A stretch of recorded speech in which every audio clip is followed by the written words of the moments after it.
filing a false restraining order. Court come to order. All rise. Judge Judy enters. Have a seat, everyone. Kevin. Hello, Judge. Hi. Case number 2046, Rapp versus Hall. Thank you. You're welcome. Ms. Rapp, not a very difficult case. The defendant was a friend of yours / did some work for you. It's not really relevant how you met him. It was sort of through a social situation. And it is your claim that over a period of time, Mr. Rapp forged your signature to several checks. Correct. And then when confronted by the fact that you've discovered these forgeries and asked him for money, he filed a restraining order against you to keep you away from him, and you say that the restraining order was a false one, and you want to be compensated for having to deal with that. I do. I missed work. Just a second. So I'm going to deal with the restraining order first. When did you file a restraining order, Mr. Hall? I believe it was the 17th of July. Of this year? Yes, ma'am. So not so long ago. I'd like to see the paperwork that you filed in support, just the paperwork that you gave to the court in support of your restraining order, why you were asking for a restraining order. Okay. Don't tell me, is that what you filed with the court? Yes. I'd like to see. Brandon hands documents to Kevin, who brings them to Judy. So let's just be clear. You filed all these documents with the court when you asked for a restraining order? Yes. Okay. Judy reviews the documents. Yeah, I've read some of the text messages, and you're aware of what the text messages say. Yes. I assume you're aware of what they say. Uncross your hands. Oh, yes. And that part of your application for damages as a result of filing a false restraining order is denied. You can't even suggest in a text message that you're going to do something violent in order to get him to pay money that you owe. Do you understand that? I do. Okay, so as Although frustrated... the restraining order was dismissed. It doesn't matter. I'm telling you, I've read it, and some of your text messages sound threatening. I was angry. I understand you were angry. The question is not whether he should be granted a restraining order. I don't have to deal with that. I have to deal with the fact that in the text messages, you make certain threats. What if I could? And all that transpired at a time when the defendant reconciled with his wife and family. So, as I said, as a result of reading your text messages, I believe that Mr. Hall had the right to feel threatened and to file for a restraining order. Whether the court that heard the application for a restraining order felt that your behavior warranted a restraining order is another thing. But I can understand why he would file a restraining order to try to keep you away from him and his family. Oh, yes, ma'am. Sorry. Great! Now I want you to tell me why you forged her name to checks. Because she... $8,800 worth of checks. Now you had the right to file a restraining order. Because she asked me to do this. Because she asked you to forge her name to the checks. Yes. Okay, I want you to tell me when the first time she asked you to forge her name to a check. And I assume, just like you've kept all these documents. Yes, ma'am. You have a document to show me, just one. Because if you show me one, I would tend to think that there are more. So just show me one where she said to you, forge my name to a check. Okay. Take the money out and forge my name to a check. Don't say anything. Just show me. Leslie shakes her head. Don't shake your head. It's annoying. I believe this is the first one. Okay. So in that one, she asks you to sign. Well, maybe. Judy reviews a document. What are you showing me? The check? I don't want to see the check. You know how you kept these text messages that you texted back and forth and back and forth? I want you to show me, because you're methodical, one time out of the 6, 7 times that you forged her name to checks, show me one time where she said to you in a text message, in an Instagram, in a pigeon note, where she said to you, take out a check from my checkbook and forge my name to it because I want you to have money. Just show me. I don't have Of course like not. That. No. Of course No, not. I don't. Now, the first time you forged her name to a check was what month and year? I believe that it was December 9th. Of 2021. Yes, ma'am. And what were you and Miss Rapp engaged in at that time that she told you to forge your name to a check? Okay, so I'm an electrician, and I've been an electrician for 13 years. I've been doing side work all around my county, and there's a handful of liquor stores that trust me that I can go and cash personal checks that I get paid for doing my side work. Miss Rapp knew that, and... Don't tell me what she knew. Okay, all right. So she would be locked out of her account for one reason or the other, and she would ask me, like on a Friday, she wouldn't be able to get access her money, and I knew she had money. Well, she couldn't get access to her money, so these weren't your checks you wrote out. You wrote out her checks. It'd Right. be frozen out whether you went to take out money or she went to take out money. Right. Also, on a Friday, the liquor store would not deposit these checks until Monday. So I cashed these checks for her to give her cash. Did you ever have sex with the plaintiff? No. Do you think she wanted to have a relationship with you? I think so. Okay. I don't know. What makes you think so? Well, the text message. The text message. The text message that she Yeah. said to you. And who is Robert? Is her ex-boyfriend? And do you know Robert? I do. How do you know Robert? I'd known Robert for 20 years. Been friends. And when did you start doing work for the plaintiff? Before or after Robert? Is not an answer. It was after. It was after. Yes. Okay.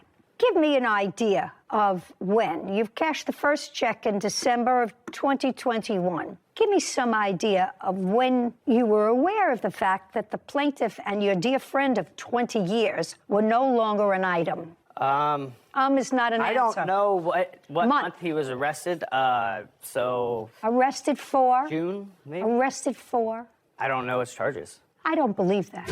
Okay. I want to see only with those forged checks, you would have put the money in her Venmo account. Your Honor, I don't see where I have the ones that I deposited in her account. These seem to all be her depositing into my account.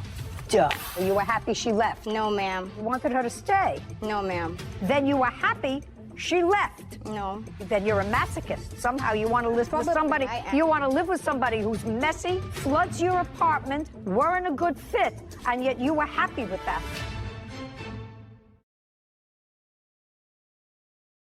A courthouse. The Judy Justice logo appears. In the courtroom, Leslie and Brandon. Leslie Rapp claims her former friend and handyman, Brandon Hall, forged her checks and filed a false restraining order against her. Brandon says he had Leslie's permission to write the checks. I'm just telling you, I don't believe that you don't know the charges of somebody who you were friendly with for 20 years and who was arrested. I don't believe that you don't know, because it belies credulity, okay? That's fine. So before your dear friend of 20 years was arrested, did you ever cash any checks for her? No. After Robert was arrested? He nods. Yes. Did you ever do any work for her before Robert was arrested? No. When did you and your wife separate?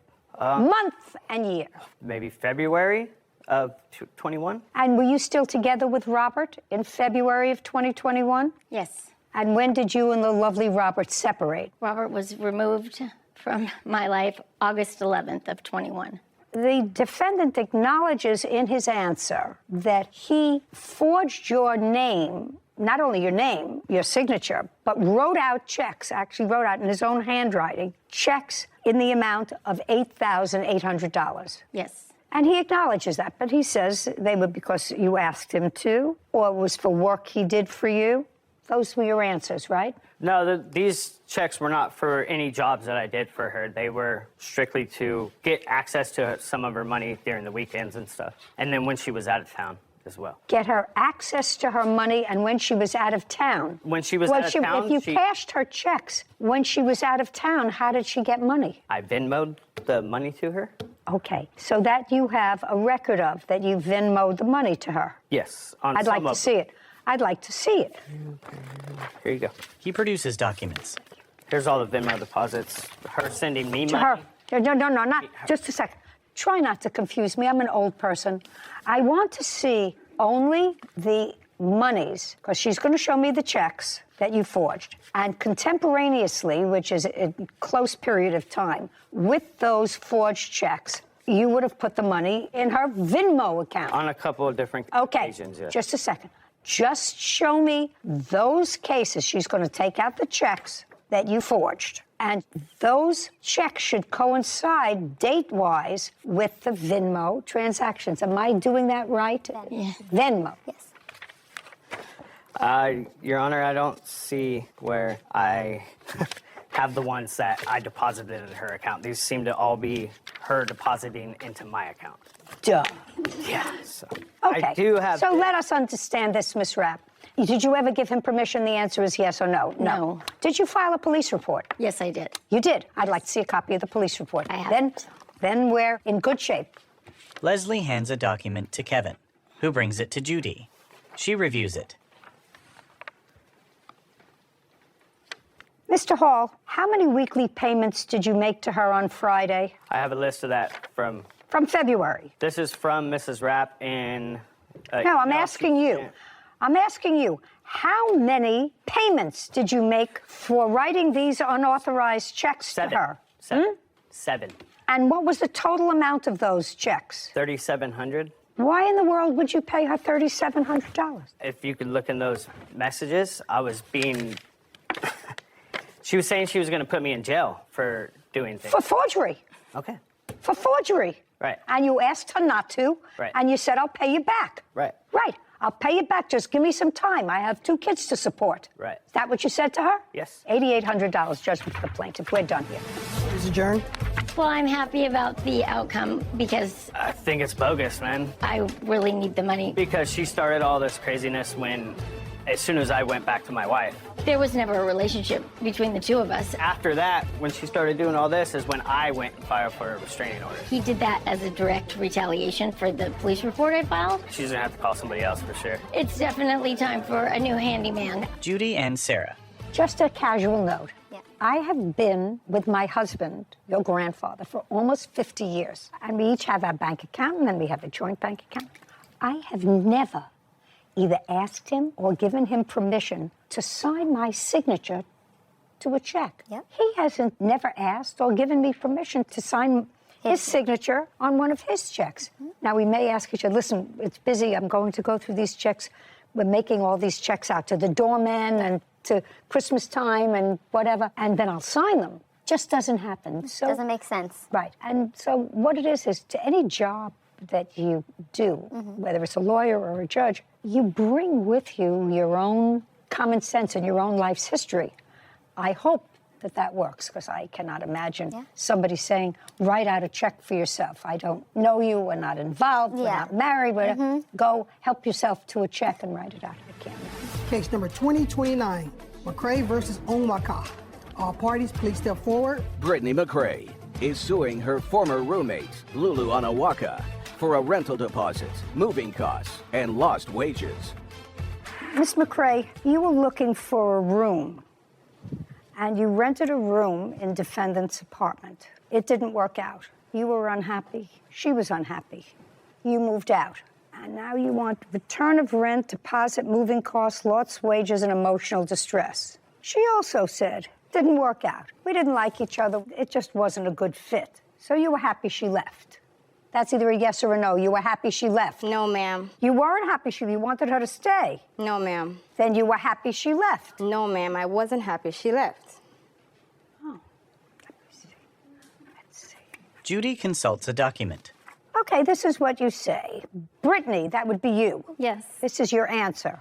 Was messy, played loud music, brought friends in unannounced, damaged the washing machine which flooded our apartment, and without consent offered to adopt someone's dog. After that, I let her know we weren't a good fit and would not be renewing her lease. No. Now, that's what you said. We'll not be renewing the lease for the No, apartment. no, no. Doesn't matter.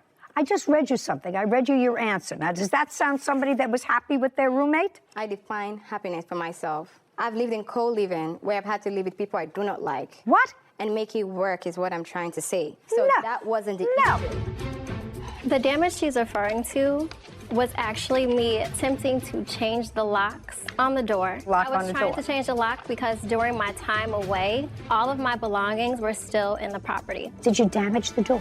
Brittany smirks. A courthouse. The Judy Justice logo appears. In the courtroom, Brittany and Lulu. Brittany McCray claims her former roommate, Lulu Onawaka, owes for a rental deposit, moving costs, and lost wages. Lulu is countersuing for property damage and storage fees. Brittany was messy, played loud music, brought friends in unannounced. She damaged the washing machine, flooded the apartment, and without my consent offered to adopt someone's dog. After that, I let her know we weren't a good fit and wouldn't be renewing the lease. That's what you wrote. Do you want me to show that to you? No, you are right, and that is what I wrote. Absolutely. Well, then I don't know why you have a passive-aggressive attitude, because I'm the only one who's passive-aggressive. Then you were happy she left. No. Okay, well, you're ridiculous. Then you're a masochist. Somehow you want to live with Probably somebody. I am. You want to live with somebody who's messy, loud, floods your apartment, weren't a good fit, and yet you were happy with that. And I don't have to define happiness. Yes. I know that if I lived with somebody who was messy, sometimes loud, Okay. So each is he broke the dishwasher and flooded the apartment because they put regular soap instead of dishwashing soap into the apartment, then it sort of bubbles all over. Now, unless I was either married to that person or they were one of my family, I wouldn't be happy with them. If I had a tenant like that, I would say, oh my God, what did I get myself into? I want out of this. Okay. But you were happy. No, I wasn't. I stand on that. Okay, then you weren't happy. Yeah. Perfect. That's what I asked you. You could have saved me all this dramatics. All right, so there we go. You were living in a room. Yes, You paid a month's rent. I did. Okay, how much rent did you pay? I paid $1,300 and a $300 deposit. And you lived there for about a month. I lived there for 26 days. And things didn't work out. You had a big argument with her back and forth. And as a matter of fact, according to you, you left for a couple of days. I did. Yes, because you were unhappy there and felt threatened, felt uncomfortable, whatever Very it much was. so. So you left for a couple of days. And when you came back, what was your intention when you came back?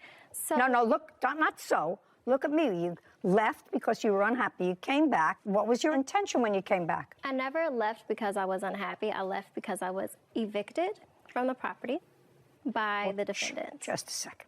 So you didn't leave the apartment after this disagreement? Yes, You did? I did. Okay. Where did you go? I actually stayed with my friend. So you left. Yes. On what date? I left on June 1st. You left the residence and stayed with your friend. Yes. And you stayed with your friend after the argument. Yes. Why? I'm able to provide some backstory on I don't need the any encounter. backstories. I'm just trying to get to a mindset of why the two of you think that you have a lawsuit against each other. Why do you bother wasting your own time, wasting precious court time when you weren't happy in the apartment, you paid for a month's rent. Certainly, you're entitled to your security back if you cause no damage to the apartment. You lived there practically a month, and you're not entitled to any more money because she didn't give you 30 days' notice because you were just as happy that She had left. abandoned properties. What? She had abandoned properties. Okay. She damaged the door, and I lost my deposit as well because of that. I was Can I, just a second. Damaged what door? So, No, just not so. Damaged what door? That's a door. An outer door, a door to her room. yes. The door to her room. Yes, she did that. You have a photograph of the damage. Yes, I'd I like do. to see it. Lulu looks through a pile of documents. Please bear with me. I'm going to find it quickly. The damage she's referring to was actually me attempting to change the locks on the door. I left after I had been informed by the Just a defendant. second. So you acknowledged the door was damaged while you were trying to change the lock I on was the trying door. to change the lock because during my time away, all of my belongings were still in the property. Correct. Listen to me. Did you damage the door? No, the doorknob was removed, but the door is not damaged. The lock was removed. The lock was removed. All right, I'd so like that to see. The defendant would no longer have access to my room, to which she actually did enter my room while I was away. Okay. I left because the defendant actually informed me that I would need to get out by that date. After requesting a full month of rent, despite me not having even lived in the property for the original month of rent that I had paid for. I don't care. Unless you can show me the damaged door and how much it was to repair it, and I want to see how much it was to repair it. I don't have how much it was, but here is the lease agreement, and we paid $2,900 to be here for the security second. deposit. Oh, she just took this out. That's nonsense. That's Ma'am, nothing. I wasn't still able to get my deposit Nothing. back. The I agreement got that I... $1,700 back. Understand this. Okay. This is not damage to the door. She took out a cylinder. All you have to do is put it back. Unless you have a receipt for somebody putting it back, you get No, but nothing. that's what I'm saying. We didn't put you it get back. nothing. We You didn't get put it back. nothing. It's a maintenance request at the property. I didn't ask you a question. You're entitled to your $300 security back. That wasn't the security. That was for key and cleaning, and she was aware of it. $300 security deposit. By the way, are you allowed to sublet rooms in your apartment? Hey, that's a yes or a no? No. Just a, hey, No, hey, no, don't look down. No, I don't look wasn't, down. So the answer is you are not allowed to sublet rooms in your apartment. Yes. Okay. Yes, you are not allowed to sublet rooms in your apartment. She gets a deposit back. We're done. Thank you very much.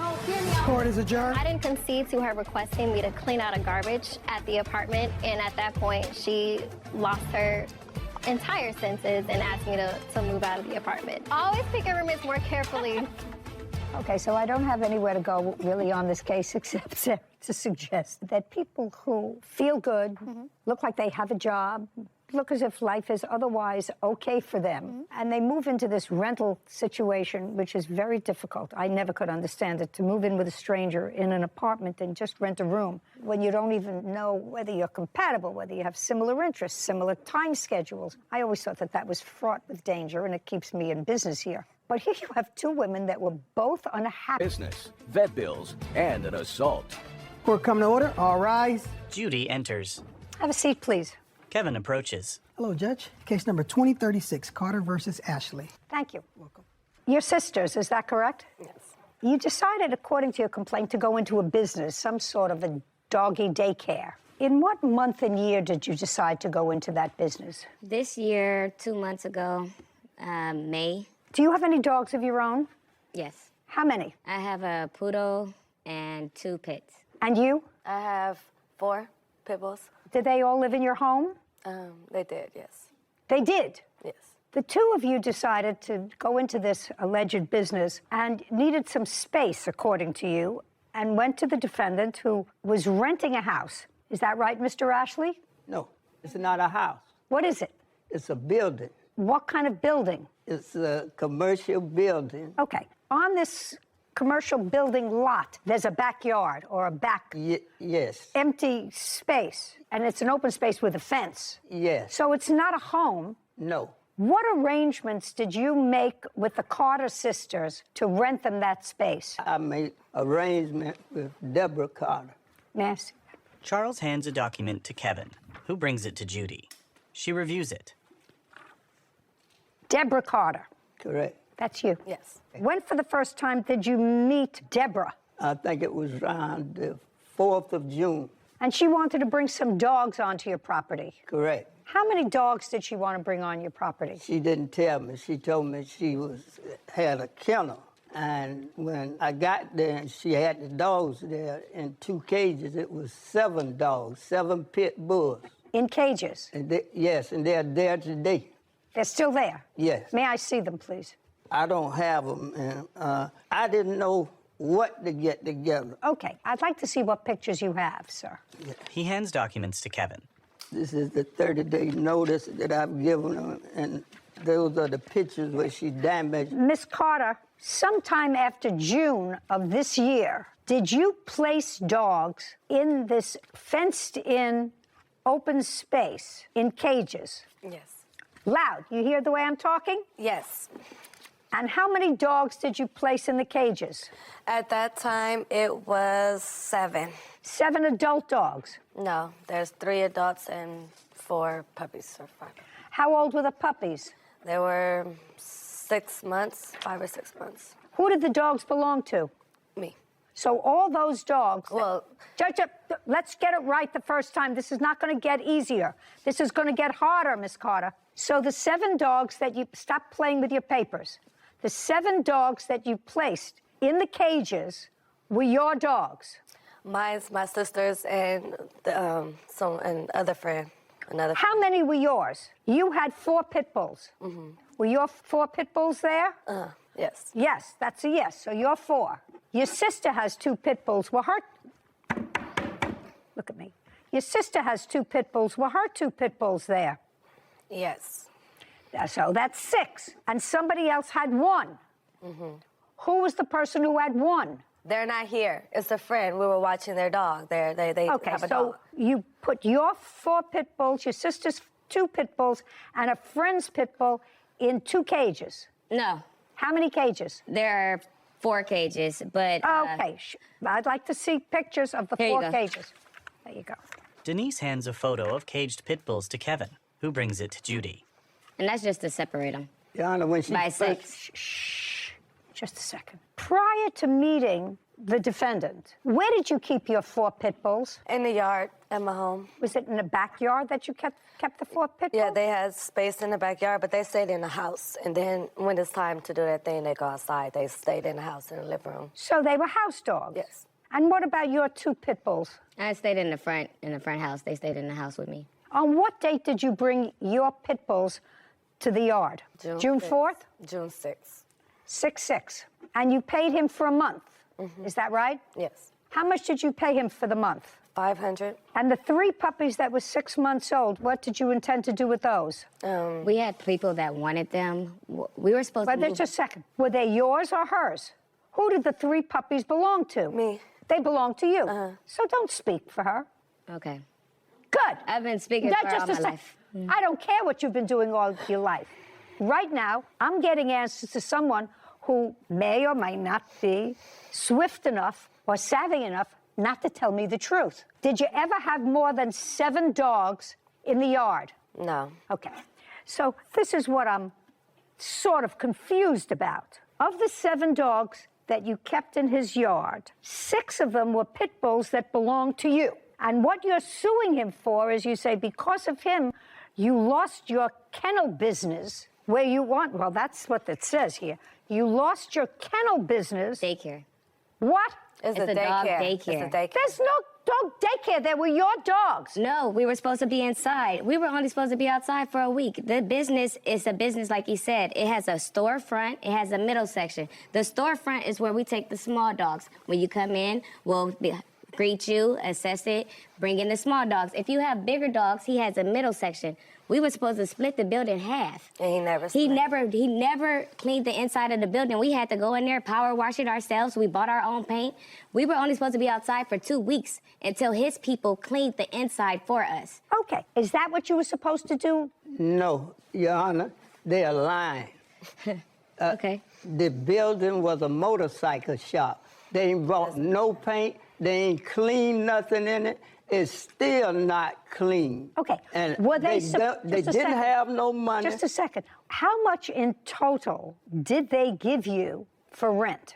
$500. Is that correct? Yes. For the first Just month. a second. Did you give them any more than $500?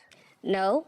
Did you have any other dogs other than your 6 dogs and somebody else's 1 pit bull ever on the premises? No. No, don't speak. I'm speaking to her. So whatever business you were, your investment in this business was $500. No. I worked for him May 25th to June 1st.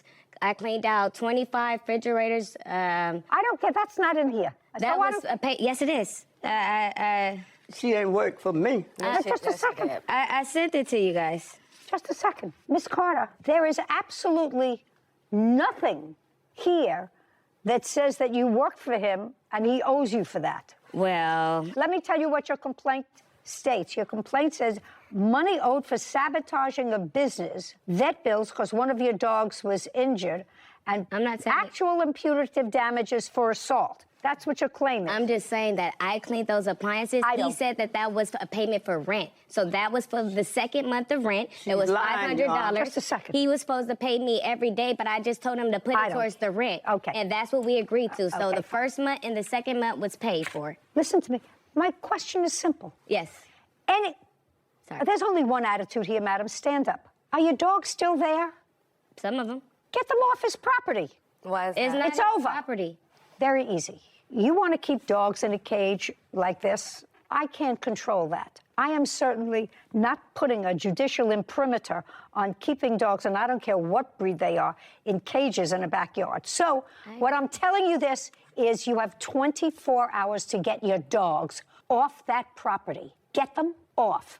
He's going to get an order from a marshal And if your dogs aren't off that property, they're going to the pound. So do you why understand? Why is that? I want you to understand. I want you to understand my order, because now we're in August. You started this whole process in June. I'm finishing it before it gets too mucky. Get your dogs off the property. We understand each other? Why is that? Why? What did we do? We paid. We did. Everything No. we were You supposed paid to him do. for 1 month in June. But we You paid him. Oh. You paid him in 1 month in June. We are now in August. This is a marriage that's not going to go well. Get your dogs off his property, and then you don't have to deal with them anymore. Property, ma'am. Do you understand? It's not his No, property. I don't understand. You don't understand that if it's not his property, then what are you suing him for? Because he's the one who stabbed me. Oh, just And a he's the second. one who- Just a second. So if we're eliminating money owed for sabotaging a business, and if you're suing him for assault, then I'll hear your assault. Then I don't have to hear any of the things about the dogs. So all I'm going to hear about is the assault. Tell me what happened. You were assaulted. That's what you want to tell me. Yes, July 5th, we had came. My witness, if she could speak, she had No, she wasn't assaulted, right? Yes. Okay. She was assaulted first, actually. She's the first one he swung on. Okay. Step up. July 5th. Your name is what? Priscilla Walker. You don't own any of these dogs, do you? No, ma'am. What were you doing on the property on the 5th of July? I sometimes go and help them with the dogs, clean up and feed the dogs. And those dogs that were there, they were there for at least a month from June 4th to July 5th. Correct. They're 6 pit bulls. Correct. Right? That used to be, according to them, in the backyard or in their homes, right? Correct.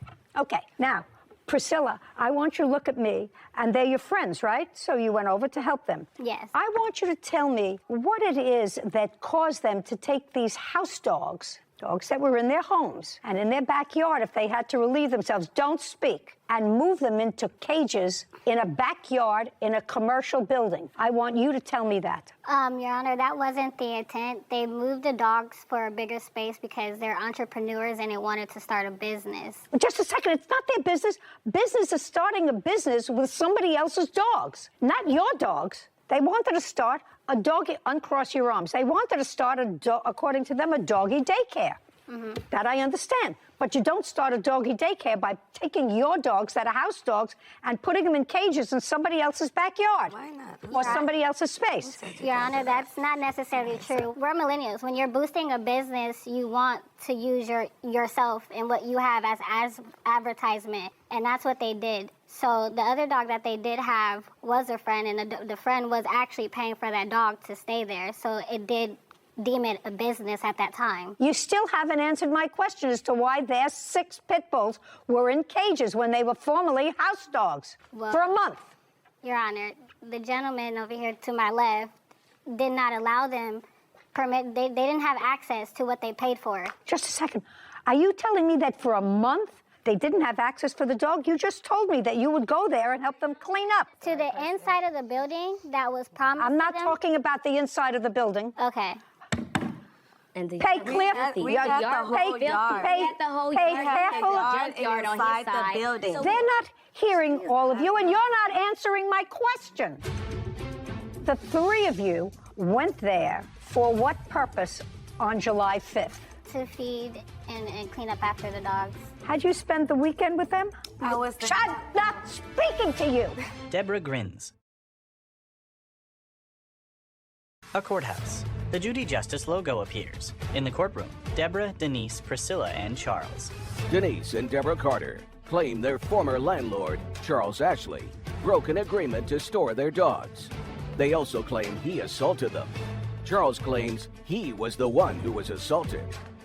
Okay, if I was starting a doggy daycare business and I had house dogs, my little Shih Tzus, running around the house where they have been for years, I would not take them and put them in cages in a back vacant lot in order to demonstrate that I had a business. My dogs just a slept in second. the house. They slept in the house. They didn't roam in like your little Shih Tzus. They didn't do that. Just a Those are second. You people. told me that they No, stayed I in your said that house. I said they slept in the house, in a cage, in an area. Yeah, well, that's exactly what I'm saying. I don't understand how you could take your pets But they stayed outside. Because they we spent were their time offering throughout the other day. things. They We wanted slept to in the have house. one- All right, let's get to the assault. I'm not interested in this.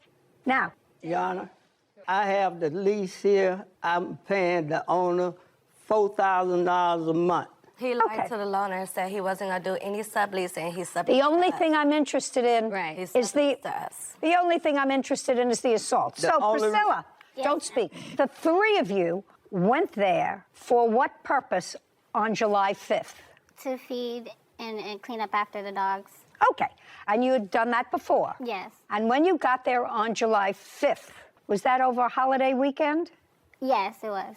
It was a Tuesday. It was a Tuesday, so July 4th was on a Monday. Yeah. Had you spent the weekend with them? I was there. I'm not speaking to you. Had you spent the weekend with them? Yeah. Okay, you say yes, she says no. I'm not asking you a question. Do you understand? So you spent July 4th. Go ahead. You spent July 4th with them. Is either yes or no? No. When did you meet them on July 5th?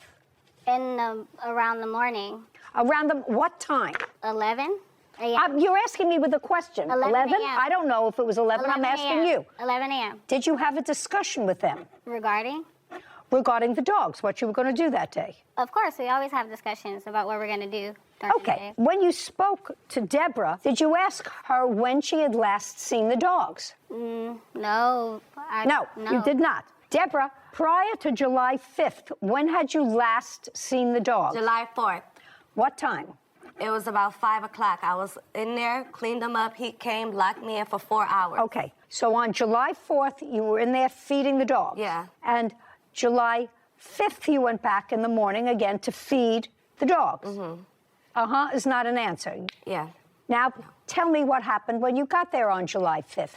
On July 5th, when we went inside to feed the dogs, I went to go turn on the water hose, and I noticed that the water would not come out. That's when they were in the kennels feeding the dogs, and I told Carter that, hey, the water's not on. So the door to the building was open. I believe they both stepped in. When they stepped in, there was like verbal altercation. So when they stepped in, you heard that there was someone else in the building? Yeah. Okay, and that would have been you, sir? Yes. On the 5th? Yes, me and another friend of mine. Okay, and what were you doing in the building on July 5th? It was about 6 o'clock that evening. My friend came by the house. He's a general contractor, and I'm renovating the building to set it up for business. So I said, come on, let me take you up here, show you the building. I need your help. We get up there. I open the gate, go in, leave the gate unlocked, and we walk through the building. When I come around, they're in the building. All three of them or just one? All three of them. Had you turned the water off to the hose outside? No. Do you I used know? to water the dogs when they didn't come because they'd be barking so, and the neighbors next door, I just moved in, Your Honor. I don't want to make no enemies. That's why I told them I'm not taking no more rent from you. Get the dogs out. Okay. I tell them you trespass. Just a second. So now you went inside, or the Carter sisters went inside. Yeah, I said You that. heard some noise. Did you go into the building? Yes. Okay. And what happened when you went into the building? When I went into the building, he immediately got very frustrated and said, what are you guys doing here? Why are you here? You need to get off my property, get off my property. They're like, we paid you. We have an agreement. And next thing you know, he pushed Deborah Carter. He pushed her. And then that's when Denise Carter got in the middle and said, no, you're not, don't put your hands on my sister. The situation ensued. The gentleman that was inside stopped everything and walked him out of the building. And as he's walking him out of the building, and we're walking out behind him so that we can try to figure out what's going on with the water, he slams her foot in the door and tries to lock her in and pushes her. And that's when they started pushing on the door because at this point he's trying to lock them in. Lock them in the building? Yes, ma'am. Okay. When they actually, the gentleman stopped him and the door opened, I seen what type of altercation it was. I didn't want anything to do with it. I'm like, so at that point, nobody was injured? No. Okay, so now you're outside. Now we're outside. Okay, and you're outside in the back area where the dogs are. Correct. Tell me what happened next. So as we're walking, I'm walking fast because I noticed that he's walking fast. And I'm like, you're not about to lock me in here. You already just tried to lock them in there. You mean lock you in the yard? So you got out of the yard? Yes, he tried to close the yard gate on us, which is a really big, tall, black gate. And as soon as he tried to close it, it was just an altercation, a verbal altercation started. He didn't like what was said. I was on the left-hand side. Tell me what the altercation was. Everything was said about the business, you know, that they were going to speak to the owner, that, you know, he still owed them money if he wanted them to move out for the rest of the month, that he could just give them the money or whatever and they'll leave. It wasn't a problem. By the way, I am looking at your lease, and you did lease the premises from June of 2022 to May 31st, 2025 at a monthly rent of $4,000. Are you still paying rent to the owner of the building? Yes, ma'am. You have to remove your dogs there. He's not paying rent. He has an eviction notice too. He owes $4,000. I have a picture of it. He's lying. He hasn't paid rent. He hasn't paid rent this month or last month. He got the eviction last month on the 11th. Okay. Right now, he has not been evicted from the property. Is that correct, or have you? Right. I just paid him yesterday. Why did you say you... Just a second. Oh, I'm asking a simple question. I have before me, ladies, pay attention. I have before me a lease that gives him 3/4 of the building and the backyard. Until he's evicted, until this lease is deemed void, you have to remove your dogs within 24 hours of today. Why? I am evicting you with a marshal tomorrow. Yeah. Get your dogs out of there. He has medical records that he received 5 staples in the top of his head. And that's not something he did to himself. That happened. That's not something he... No. Get up. Stand up. Where do you think you are? Denise straightens. A courthouse. The Judy Justice logo appears. In the courtroom, Deborah, Denise, Priscilla, and Charles. Denise and Deborah Carter have accused their former landlord, Charles Ashley, of breaking their agreements and assaulting them.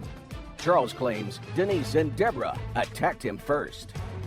Okay, we're going to get back to this assault because I have other things to do today. You're outside. The gate that he's tried to cross has opened up again. Mm-hmm. And? He got really angry. He was saying a lot of curse words, you know, you need to remove all your... You know what, if you don't remove it, I'm going to remove it for you type stuff. And after that, he swung with his right hand and it connected with my face. After that, he started punching on all of us, so we had to defend ourselves and fight back. And then an altercation got started, and everybody was fighting with everybody. So it was the three of you and him. Yes. Okay. Correct. Did you go to a doctor? No, but I was... Just a second. Did you take photographs of your face? No. What about you? Deborah, were you hit by the defendant? Yes, I was. Where were you hit by the face and my foot? No pictures, and I didn't go to the doctor. I self-healed. Good. And what about you, Miss Carter? Where were you hit? Doctor. I had to go to the ER because I had to get stitches. I had 9 stitches. Okay. Well, tell me about the stitches. That's what I want to know. How did the cut that required the stitches take place? When he was attacking us, he was swinging on me, and he had a blade in his hand, and I thought he was punching me, but really when I was blocking myself, he was taking... That was the second occurrence, because after the first one, we tried to leave the situation. He was upset and put out a knife. We thought we were leaving, he just came back with the knife, and now I'd like to see the records. Here's the knife records, and then here's the police records on when he was arrested, and that's just like my stitches and what doctor I went to and like my medication. Okay, now I'm going to take a look. Kevin brings documents to Judy, who reviews them. Okay, Mr. Ashley, the only thing that I actually want to know about from you is there's no question in my mind that the plaintiff did not cut herself. No question. I want to know how she got cut. I don't know, Your Honor. I didn't even have a wallet on me. I'm 75 years old. I wouldn't even argue with her. I went to the back door, the gate, and they had a trash can where they had propped it open. So I went to move the trash can, and that's when this one hit me and knocked me down. And when I was coming up, Deborah hit me in the head with a 2x4. And blood just went everywhere. Did you go to the doctor? Yes. I'd like to see your report. It's in the record. You know, I have a video of what happened. I could just solve this right now. Oh, I'd like to see it. Okay. Do you have it through the assault? I'm just interested in the assault. It's just the assault. Just the assault. Yeah, it's just press I'd like play to right see it. here. Okay, if you press play, you'll see him slamming us out. Kevin brings Denise's phone to Judy, who watches footage of Charles moving a trash can, then blurry, indeterminate footage. I don't see any assault. Well, yeah, but I tell you, my phone fell out the hand. Well, then don't show me what I can't see. All I know is he has medical records that he received 5 staples in the top of his head on that date. And that's not something he did to himself. No. Get up, stand up. He Where do you did think that. you are? You think he did that to himself? Yes, do you see the tire behind him? He just fell over it. That's and exactly all what that happened. wood behind him, he fell on that stuff. Listen to me. Blunt head trauma, which is what the emergency, yourself down. Okay. You attacked us. You You're have- attacking us in It's okay. pleasant. Listen to me. Listen to me carefully. right. You have now sit. You have 24 hours to get your dogs out of that yard. You want to show me pictures of a trash-strewn yard? That's not where I would keep my precious house dogs for an hour. So get your dogs out of there 24 hours from today. How do I This is not a dance party. I'm ruling now. 24 hours, remove your dogs. You have nothing left to do with him. He wants you gone.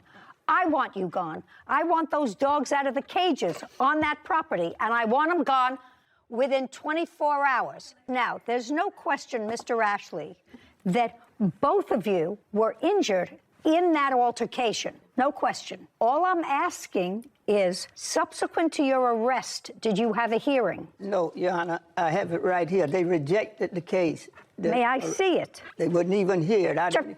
Charles hands a document to Kevin, who brings it to Judy. She reviews it. They rejected it. Did you have a hearing? They didn't tell me about anything. They didn't tell you about anything. Well, that's because they rejected the case. Okay, I'm telling you, because I'm issuing an order, I'm giving it to you. You're the lawful tenant of the building. You can take it to a marshal, take it to the sheriff. Those dogs have to be out of there within 24 hours. We're done here. This court is adjourned. You know, it is what it is. I thought it was a good decision. It was the truth. He has no consequences. It just is the reason why you don't believe in the judicial system. I'm not going to be renting out to them no more, and I'm not going to rent to nobody. Jackson and Nicholas Smith for the balance of a wedding contract. Court come to order. All rise. Have a seat, please. Kevin approaches the bench. Case number 2030, Gordon versus Jackson Smith. Thank you. You're welcome. Miss Gordon, you're a wedding planner. Yes. You called her to plan a wedding that you were having in Las Vegas. Yes. It's your husband? Yes. The wedding was scheduled for what date? April 30th of 22. Your lawsuit against the defendants is for the balance of a fee that you say is due and owing to you. Ms. Jackson and Mr. Smith are counterclaiming for a whole bunch of things. They said that not only didn't they get everything that they paid for, that you selected the venue, and they were ejected from the venue because they weren't allowed to have a wedding there or serve liquor. So what was your fee that you quoted the defendants, and how much of that fee did they pay? My fee for planning the wedding was $4,000. And that $4,000, was that fee reduced to a contract? Yes, it was. I'd like to see it. Okay. Tara hands a document to Kevin, who brings it to Judy. Ms. Jackson, this your first wedding? Yes. And yours? Yes. Judy reviews the document. Okay, your total fee was $4,000 and a deposit of $2,000. Did they give you a deposit? Yes. Okay, so they signed an agreement to pay you $4,000. How much did they pay you in total? In total, for our planning fee, they paid No, in total, how much did they pay your company? $2,000. $2,000. Correct. So how our company is set up is we're set up as an affordable payment plan for a wedding. So we set up our clients on a payment plan. So they also pay the expenses of all of their wedding through us. So you have to send them an invoice for what it was that you spent for the vendors. Correct. Okay. And then also the default of that contract states that if they miss payments, they have breached the contract. That's why we're here. Each of you is accusing the other of breaching this agreement. You say that they didn't finish paying you what they owed you, and they say you didn't furnish the services to them that they signed up for the wedding. They gave you $2,000, and the wedding was supposed to be held where? The banquet hall. Did you send them a deposit? No, because at that time she had not paid enough money. Just a second. The answer is no. You had not sent them a deposit. No. Had they sent you the deposit of $2,000? They sent me the deposit for our planning fee, yes. I'm talking about for your planning fee, $2,000. Yes. And how much was the deposit for? 50% of $16,000, which was $8,000. And where is the invoice for that you sent them? I don't have that invoice because she was not able to secure the venue. I read it. And from what I read in your complaint, the original venue that you secured, according to you, was rendered unavailable because of a broken pipe. That was the second venue. We went through 3 venues. The first venue, she lost that venue because she could not keep up with the payments and did not submit money for a deposit. The second venue was the R&R Event Center. That venue she lost because a pipe broke in the venue. Okay, just a second. R&R Event Center. And when was that taken? That was booked on March 11th, 2022. And I do have the invoice for that. And how much was it? $2,250. Okay, that's much better than $8,000. Okay. Did she put in a deposit? Deposit was made from the monthly payments that she makes towards her wedding. Show me invoices that you sent her every month. Yes, I have that. Well, I'd like to see them. Tara hands a document to Kevin. This is the statement of the account. It lists all the invoices that she was sent on a monthly basis. So she paid you the $20,000 that was invoiced. Her wedding cost a total of $23,681. No, that's not what I said. Opening balance was zero. Invoice $20,451.57. Paid $19,356.57. That's what this says. Uncross your arms. Correct. No, that's so correct. she paid for everything. Now. No, she didn't pay for everything because, as I just stated, her wedding cost a total of $23,681. No. Let's go back to, because I see that we're not getting anywhere. Before her wedding, before anything happened, before she said, I do, and before he says, I take you, she paid practically $20,000, which was your original estimate and her budget for the wedding. There's a second. That's either a yes or a no. Before the wedding, your original budget that you were given by the defendant, I read the papers, was $20,000. So, and that's either a yes, I read the papers, or a no. Yes, that is the budget she stated she would like to stay around. But however, in planning a wedding, you cannot give an exact of how it's going to cost. I didn't say that. I didn't. Madam, pay careful attention to me. I've made 16 weddings. I've had 16 event planners. I know exactly how it works, and I know exactly that you can't always predict to the $100 or $50 or sometimes $500 how much more the wedding is going to cost. It never costs less. That's not what I said to you.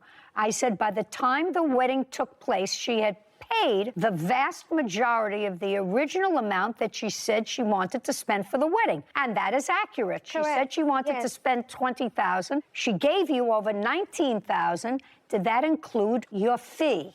No, it didn't. Just a second. So the answer is no. That's what she wanted to spend, exclusive of your fee. Correct. Now, of your fee, she gave you an initial deposit, or they did, of $2,000. So that's either a yes or a no. She gave you $2,000. Did she ever pay you the other $2,000 for the fee? And the rest of the expenses that you want are the additional expenses over and above the $20,000 that, stop shaking your head, over and above what she originally said she wanted to spend. Correct. Now, I'm going to get to what happened just about a week before the wedding. Okay. You had booked a place. She had paid for the place, $2,250. Yes. And that was at R&R. According to you, something happened at R&R. Stop shaking your head. It's annoying. Something happened at R&R. What happened at R&R and when? Correct. The wedding was scheduled to happen on April 30th. Tell me what happened at R&R. I was informed by Rico, the owner, sitting on that side, that a pipe had busted and the venue would no longer be available for usage on her wedding date. And on what date was that? It was around the week before her wedding, or 2 weeks before her wedding, sorry. Date? I don't have the exact date. Rico rises. You own, manage, or what, this R&R? I'm the owner of R&R Event Center. Okay, tell me your last name, sir. Cox, C-O-X. Do you remember having a conversation with the plaintiff about the venue? Yes, ma'am. Do you remember when it was? March 25th of 2022. Can you tell me what you said to her and what she said to you? We had a conversation. I'm like, hey, problem with my venue. I had a pipe that busted.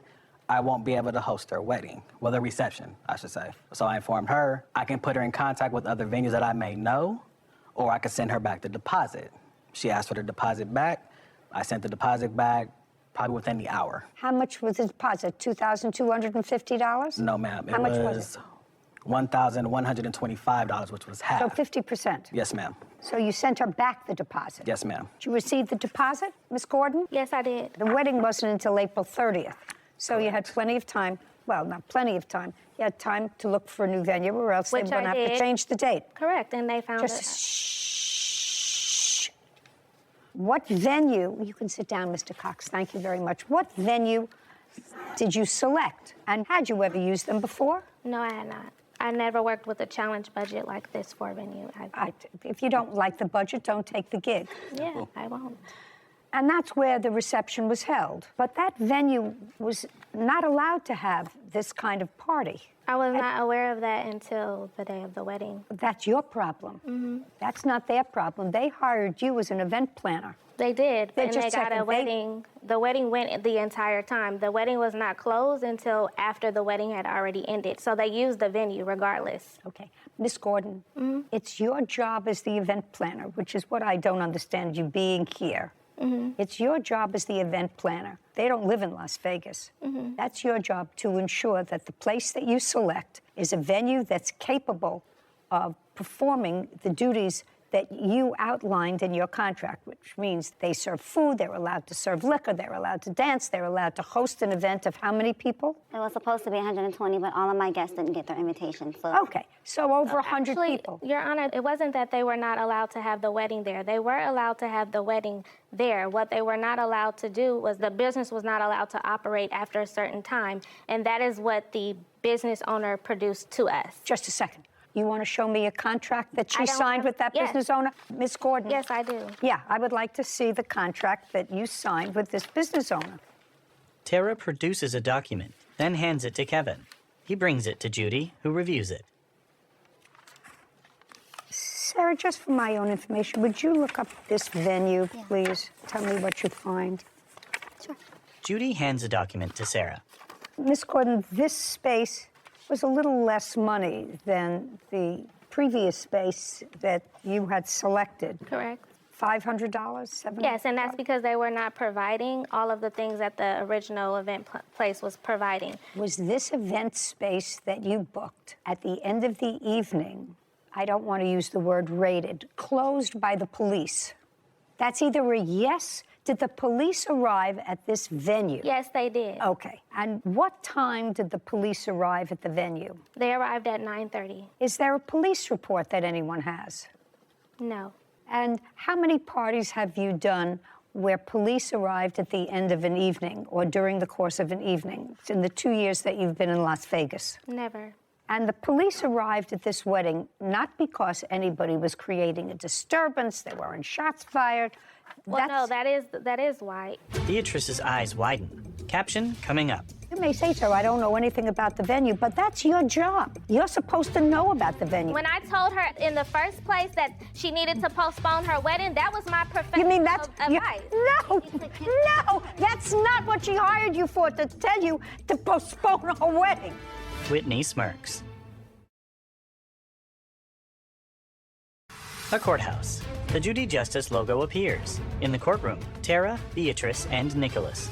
Wedding planner Tara Gordon claims her former clients, Beatrice Jackson and Nicholas Smith, owe for the balance of their wedding. Beatrice and Nicholas are countersuing for breach of contract. Okay, police arrived at this wedding not because anybody was creating a disturbance, there weren't shots fired.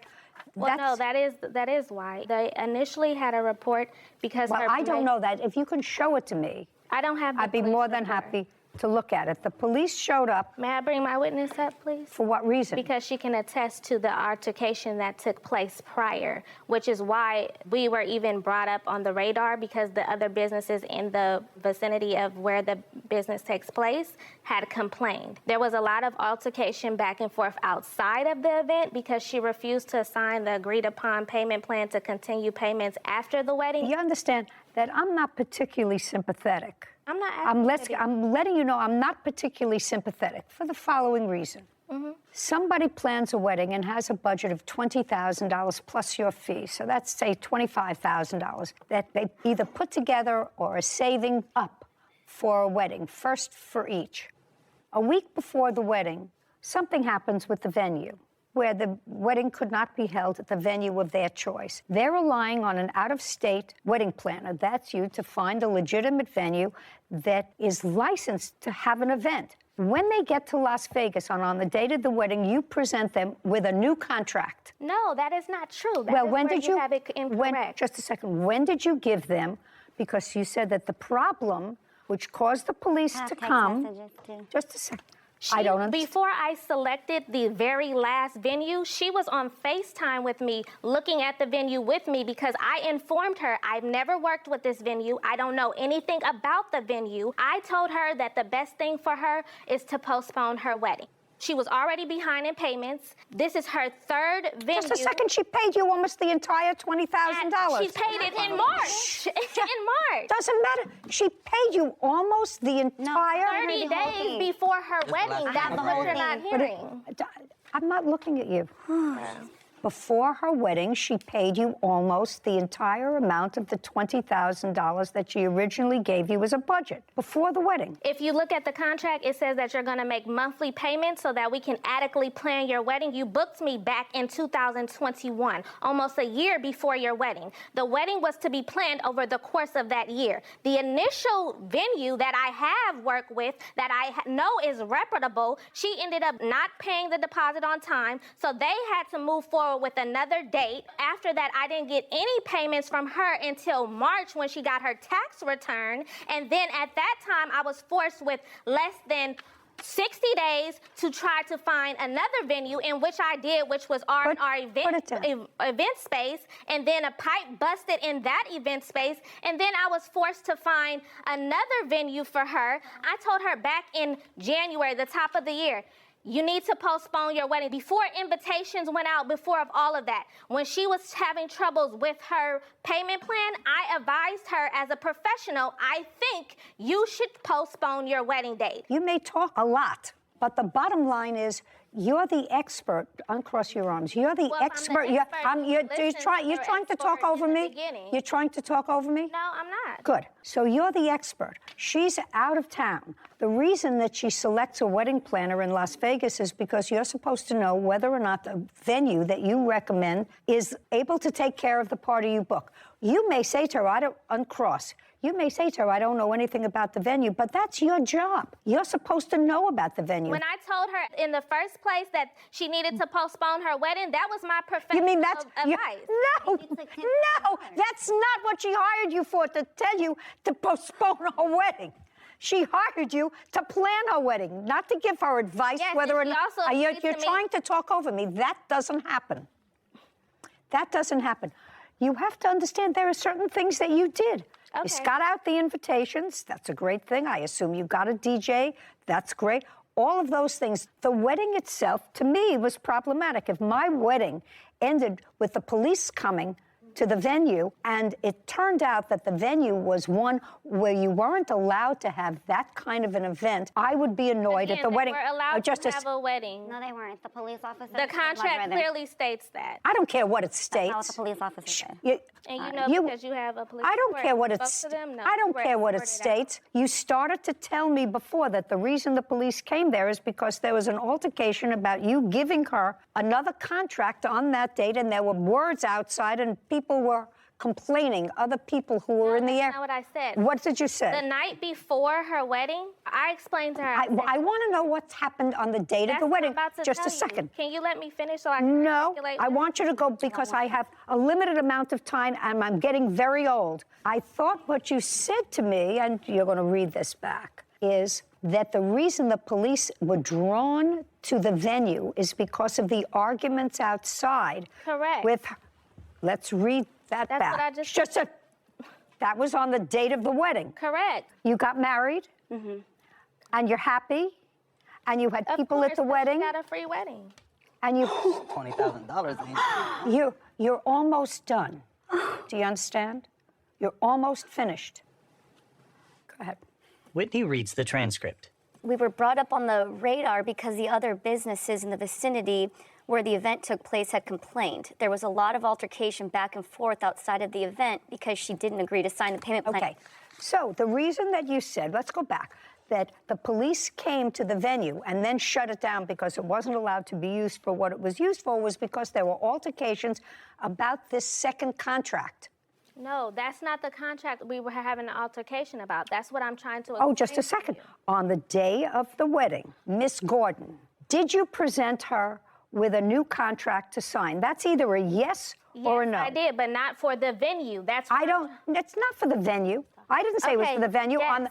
On the day of her wedding, did you present her with a new contract? The answer is yes. Yes. You said you had discussed that with her the night before? Correct. And uncross. Oh, sorry. And the night before, did she agree to sign? Yes, she Just a did. second. A new contract? Yes, she did. Okay.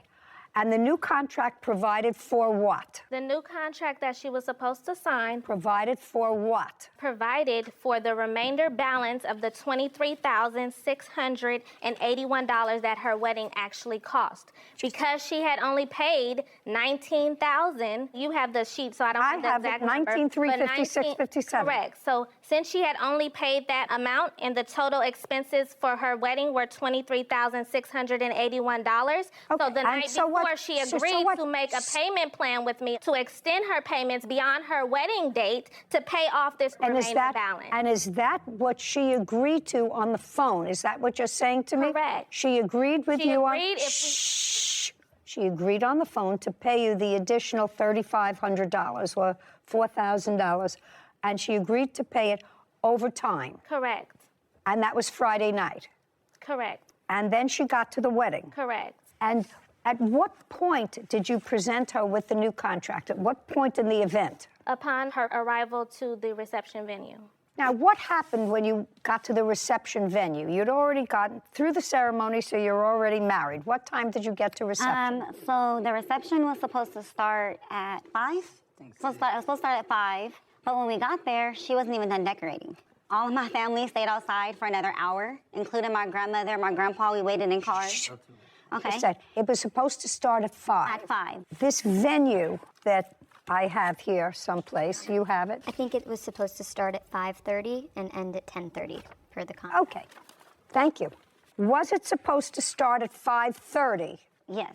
What happened at 5:30, Miss Gordon? I presented her with the contract, and then she refused to sign it. Her guests were waiting outside because she was refusing to sign it. When she refused to sign it, because our agreement was she was going to sign the agreement before we started the reception. When she said that she did not want to start the reception, I responded and I said, we will pack all of this up and my staff and I will leave because now we're not being paid for our services. What time did the police arrive? Tara rolls her eyes.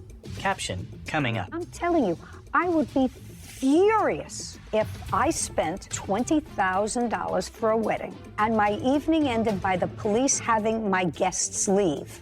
Furious. Sarah shakes her head. A courthouse. The Judy Justice logo appears. In the courtroom, Tara, Beatrice, and Nicholas. Wedding planner Tara Gordon has accused her former clients, Beatrice Jackson and Nicholas Smith, of refusing to pay the remaining wedding balance. Beatrice and Nicholas claim Tara booked an illegal venue for their reception. So, what time did the police arrive? The police arrived at 9:30. And did the police tell everyone to leave? Yes, they did. And told everyone that they had to leave? They arrived and they told me that everyone had to leave. Whether they told you or whether Yes. they told them. Yes. They said the place had to be clear. Correct. And that was an hour before the termination of the event. So at the end of the event was... The event was supposed to end at 10:30. Police arrived at 9:30. That's according to you. That's an hour short of the event time she was supposed to have at the venue. So the event was supposed to end at 9:30. This is her timeline of events that was supposed to take place. This is the contract. That's the time that I have the venue too. I have to clean up. The agreed upon timeline is here. The wedding was supposed to end at 9:30, giving me an hour to clean up. I'll take a look at what you have. I'm just telling you that this is the signed contract. That's signed between me and the venue because they were giving me an extra hour to clean up. That doesn't say that in here. Because I booked it for a timeline. I booked it from 5:30 to 10:30. I outlined everything that takes place. It ended at the last song of the night was at 9:30. And she went through the last song. We made it through the last song of the night on time. Could I take a look at that? Kevin brings Tara's phone to Judy. I just can't wait till it's my turn. Judy reviews a document on the phone. Well, the last song of the night was supposed to start at 9:30. Yes, and it started earlier because we made it through and she was done dancing. And by the time the police came, it was just mingling and dancing going on. So she had made it through her entire wedding reception is what I'm trying to state. Rico rises. Yes, Mr. Cox. Please. Hey, Arthur, I'm back. That's not true. The police actually came at 9 o'clock, and... Were you there? I was the DJ. You were the DJ? Yes, ma'am. Oh. That didn't get paid. Don't. Oh, he got Don't. paid. He got paid. Speak. So the police arrived at 9 o'clock. That's correct. And what happened when they arrived, Mr. Cox? By the way, did you know them before the wedding? No, ma'am. Did you know her before the wedding? Just conversation that we had via Facebook or telephone. No, he did not know me prior to the wedding. I'm not talking to you. I'm talking to him. She booked your services. Yes, ma'am. And how much were your services for the night? My DJing services were $500. Were you paid? No, ma'am. What happened when the police arrived? The police came, asked everyone to leave. Do you know anything about this venue space where the wedding took place? Yes, ma'am. Tell me about it. It's a storefront. So are a lot of venues in Las Vegas. Your case is dismissed. Do you understand? This is not a free-for-all. As far as I'm concerned, you got almost exactly what her budget called for. And I have one vendor that wasn't paid. Because she didn't pay. It's clear. Well, how do I know that you paid the other vendors? At least I know one vendor that you didn't pay. And she paid almost $20,000. They got paid because... Okay. I have two things. I have one vendor that's here that wasn't paid. You were paid almost $20,000. The balance, part of it, is for your fee. Part of it is for... My fee was not... Are you saying that part of this money that you're suing for, this $4,000, was not part of your fee? The $4,000 that I'm suing for is part of my fee. Of course, that's what I said. So part of that money was for your fee, and part of it was for vendors. I have one vendor here who says he wasn't paid. Well, I have receipts from other vendors if you like to see. No, I know you had a lot of vendors, but you didn't pay him. He's the only I didn't pay him because she didn't pay me. It's clear. She didn't pay me enough money to pay her venue. I have here proof of how much every item in her wedding cost, which exceeded the $19,000 that she paid. Clearly, she owes more money. That's the facts of the matter. She owes more money to She's what her wedding cost. She's countersuing you for ruining her wedding because you booked it at a venue that wasn't allowed to have a wedding. She's got a counterclaim for far more than your claim. Bottom line is, she picked a wedding planner, she picked a venue, she tacitly approved this change of venue. Both of you had to at the last minute, but you did that relying on the wedding planner to find a venue that was capable to hold the event, and it wasn't. It wasn't. That's your job. Your job is to find an appropriate place so that the police don't raid a wedding a half hour before it's over. That's not the way a wedding is supposed to end. So what I want you to tell me is you're suing her for $4,300. How much of that $4,300 is your fee? $2,000. And you didn't pay him? No. So that's 24 minus 500. You didn't pay him because you have to pay him. I pay him. Part of it was to pay him. I'm deducting it. Okay. I'm not paying you for your fee. Okay. You booked the wrong space for your fee. So far, I have $1,825. Other than the DJ, who else didn't you pay? I'm very clear. Can I? Other than the DJ, he's going to tell me, the DJ is going to tell me, other than the DJ, who else didn't you pay? Mr. Cox, could you stand up, please?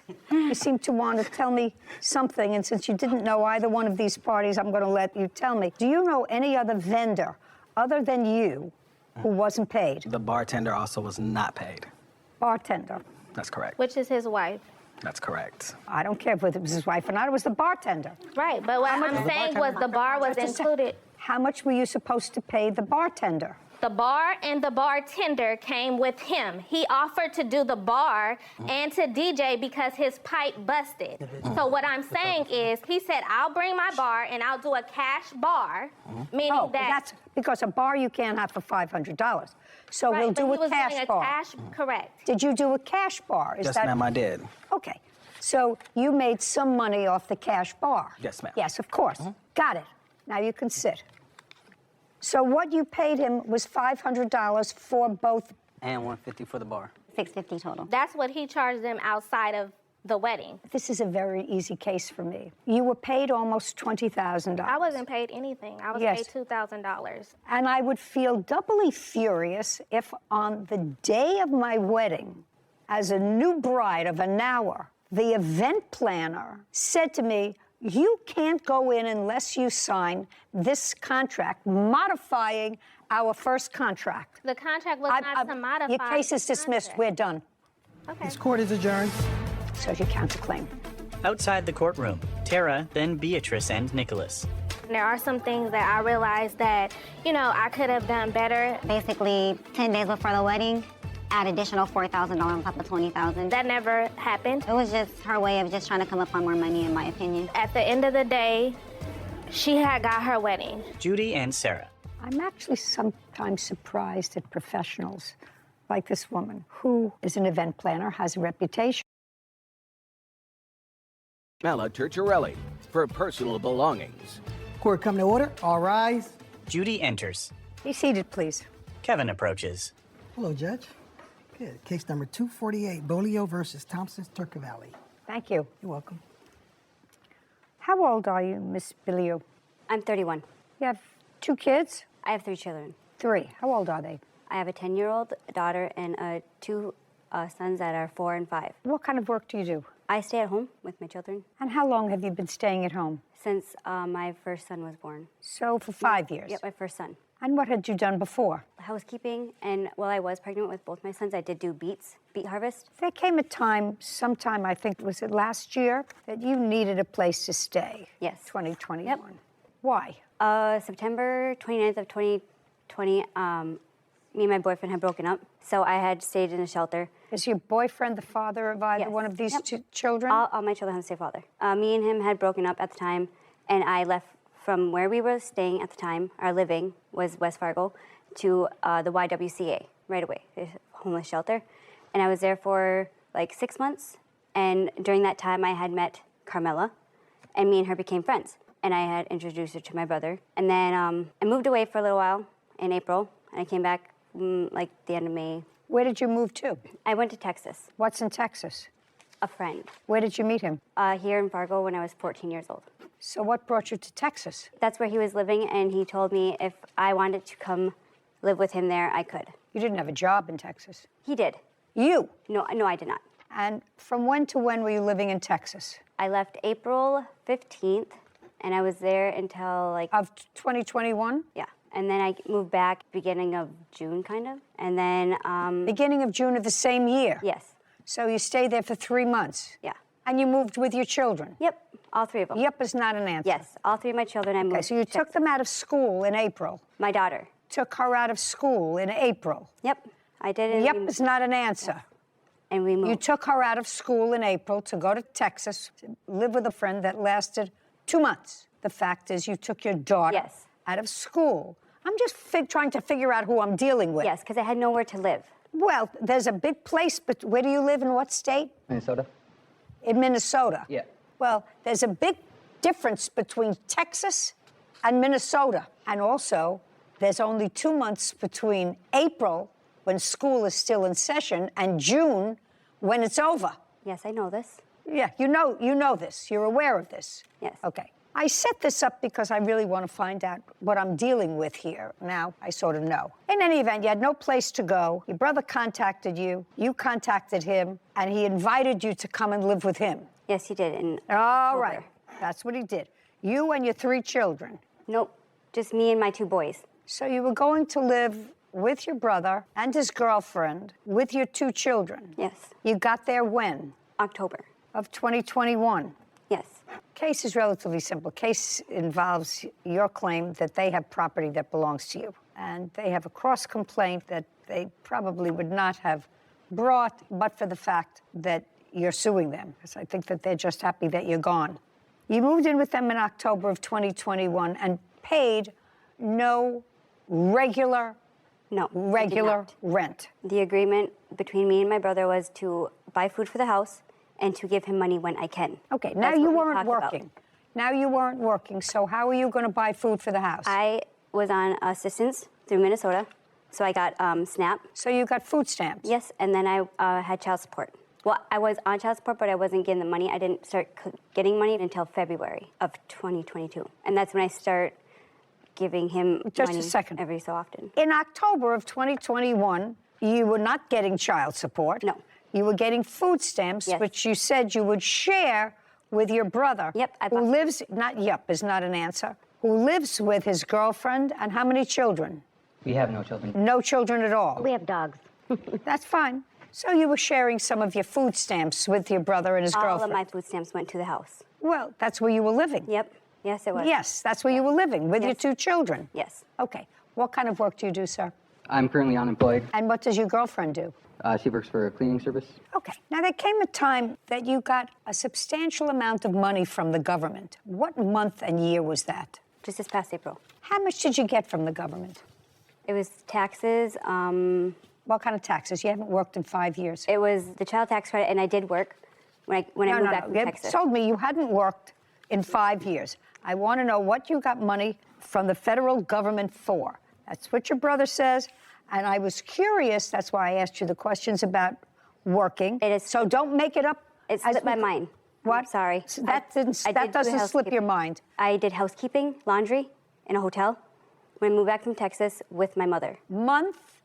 You worked from June 2021 until, we'll find out. Until like mid-June because I did not have a babysitter for my children. So you worked for a couple of weeks. Yes. How much money did you get from the federal government in April of 2022? $11,000 from the government for child tax credit.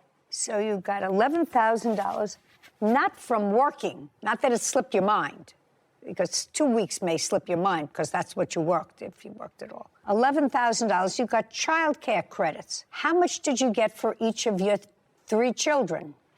I only filed for 2 of my children. How much did you get for the 2 boys? I believe $3,000 for each of them. That's $6,000. Where's the other 5? That came to me for the stimulus checks because I did not receive the last stimulus check. They said that my boys did not receive the refund that was coming to them for the stimulus too.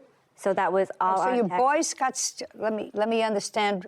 Let me understand why this country is in such a fiscal morass today. So you got $3,000 for child care credit for each of your children, and the other $5,000 came because you went to an accounting firm, and they said, well, you should have gotten stimulus money for your boys. Yes. And you missed that, so we're going to put in for it. So they sent you another 5, or they sent you... They sent it all together on one. Okay. All together on one. So that you had plenty of time to go and take care of. Yes.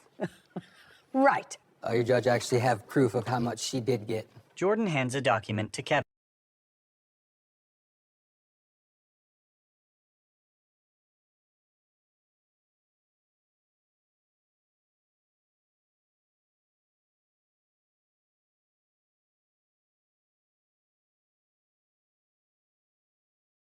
$11,400. Okay.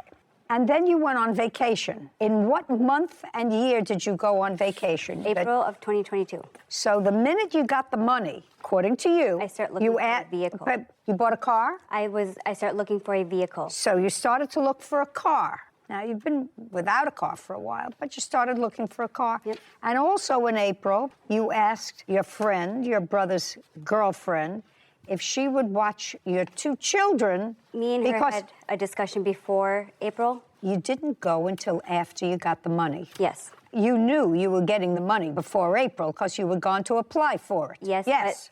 But when I got the thing where it said I was getting the money back, it didn't say that much. $11,400. So you decided to go on vacation. Where did you go? I went to Colorado. Where in Colorado? Up in the Denver area. How did you get there? I was with a friend and they drove. Male or female friend? Male. So you went with a male friend to Colorado for how long? I was there for a week. What does this friend do for a living? I'm not really sure. You don't know whether this friend works or not?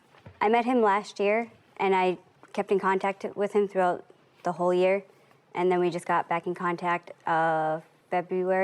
beginning of 2022. And you don't know what he does for a living? I'm not really sure what he was doing for work. Caption, coming up.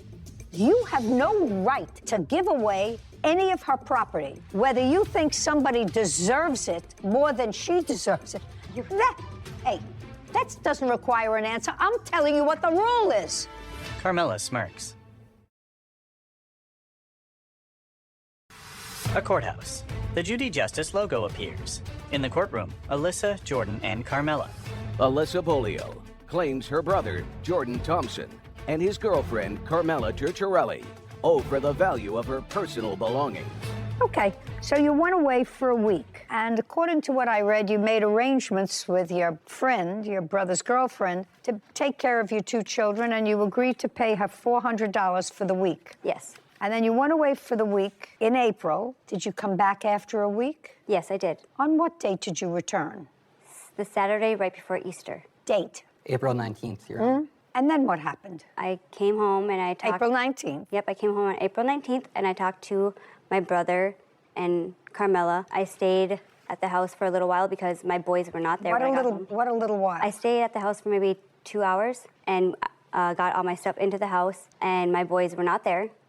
So I believe I went to my sister's house and to my mother's house, and I did not know where my boys were. Just a second. If your two boys weren't in the house... I had asked them where they were. You asked them where you were and they told you it was a secret? No, they asked them where my children were, and they said that they had went with their father.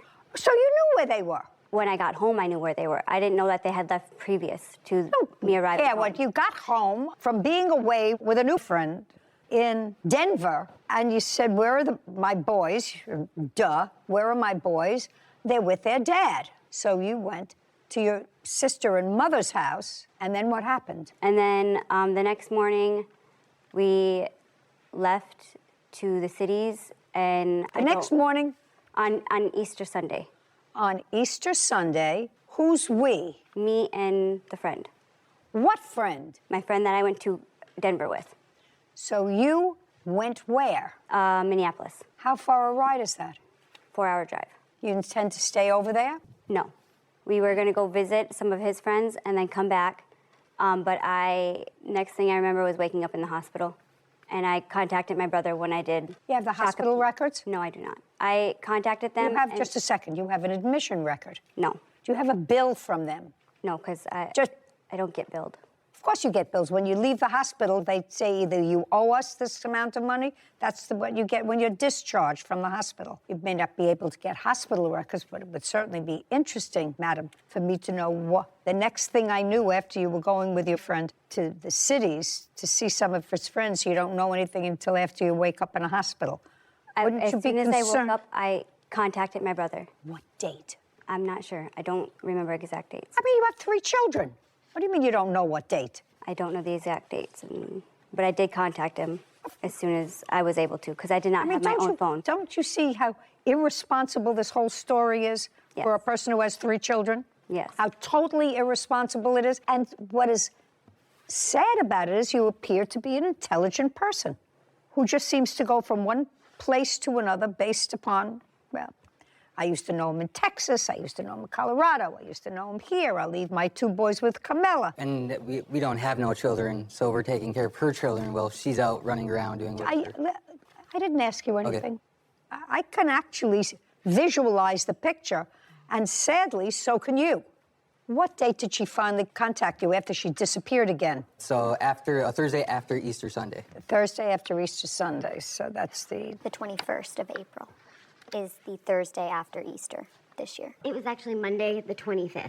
We got records. That's when I came home. I don't care. I just want to know when you showed up again. I contacted my brother, and I let him know what had happened, And then he was asking about our father, like I was supposed to go pick up our father. I don't care. Let's get to the lawsuit. Now that I understand the characters that I'm dealing with, it is your claim that your brother and or his girlfriend took some of your property, didn't give you all your property that you should have had, because they finally said, we've had enough of you and your shenanigans. Goodbye. I did not start leaving the house until that April. I was in the house the whole time with my boys. I've asked them maybe to watch them overnight a couple times, but that's it. I don't care. They had enough of you. You didn't pay rent. They could say to you, goodbye. We tried to do our best. You took advantage of us. Goodbye. Now, that being said, you stayed with them for how many months and didn't pay them any rent, any utilities? How many months? You and your boys? 4. 4 months. Because I started paying my brother in February. Paying him what? Money. I gave him money. No, I don't want to know who gave him money. Rent. I know that at your age, maybe you think you're too young. Maybe you're too young. They either rent their house, they have a mortgage on their house, they have things that they have to pay. We did not agree upon a set amount for every month. We did not agree don't you think you should agree on a certain amount every month? You just came into $11,000. And it was actually way more than 4 months. You just came into $11,000. You've been living off somebody else's largesse. You just came into $11,000 that I gave you, or they gave you, but you certainly didn't work for. So you say to at least the person who you're staying with, listen, I'm going to give you a couple of $100s a month just to cover my share of the expenses because you're 2 people and we're 3. I gave him $400 when I got my taxes. As soon as I got it, I gave him money. Did you pay Carmela for watching the children? Yes, I did. $400? Yes. Okay. Did she pay you? Yes. She says in her complaint that you sold a computer of hers. She says you felt that she owed you more money because you actually watched the children for a longer period of time than the week that she paid you for when she doesn't remember where she was. Did you sell her computer? I actually gave it away. No, I don't believe that. I did. And it's not Well, why her would you computer. give it away? That's just spiteful.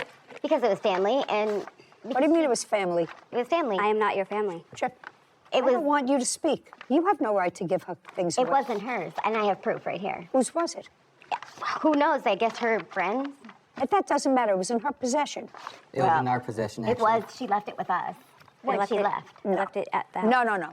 That you may think is in your possession. She asked me to sell it for her.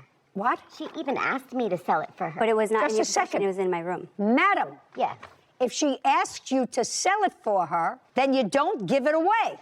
Well, if she says, sell my computer for me, then you sell it. Then you don't say, I can't sell it, so I'm just going to give it away. I gave it to one of the kids in the family that I thought could use it way more than her trying to use it to bail out her friend from jail. That's not... And she owed me a whole bunch more money. Who died and left you boss? Well, me in the house, because it was our house.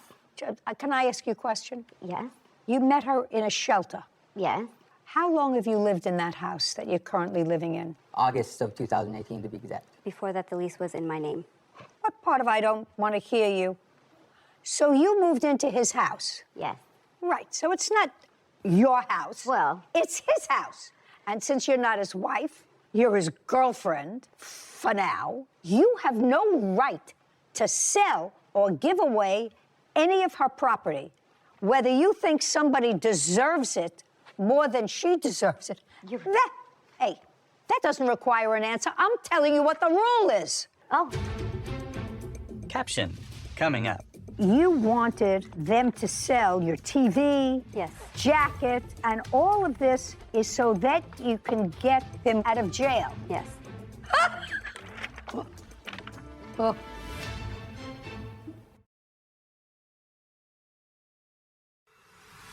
A courthouse. The Judy Justice logo appears. In the courtroom, Alyssa, Jordan, and Carmela. Alyssa Bolio has accused her brother, Jordan Thompson, and his girlfriend, Carmela Turturelli, of wrongfully selling her belongings. Jordan and Carmela claim Alyssa gave them permission to remove her property. Now, you have no right to go into somebody else's bag. If they gave you instructions and you accepted those instructions, please sell my computer for me, which is what you just said. Isn't that what she just said? It is what she just said. Yeah. Sell my computer for me, and you decided not to sell it, but just to give it to somebody else in the family who could better benefit from it. You got to pay for the computer. Period. She owed me money. Period. I have the evidence. Just a second. Okay. Just a second. That's a different story. Camilla, let me tell you something, sir. You look like a very nice guy. You look like a very nice guy. I would unload her as fast as I could. Oh. I'm just telling you. Wow. I'm just telling you. Because first she says, I gave it away. Let's understand what she says. First she said, I gave it away. Then she said, she told me to sell it, right? Yes. Then she said, I gave it to somebody who I thought could use it better than she was using it. Now, I'm going to ask you, Kevin, to go get the 2 pieces of paper that she wants me to review that she owed her money, and then I'm going to go back and explain to your lovely Camilla, listen to me, sir. I'm listening. Who I would think twice about. Carmilla shakes her head.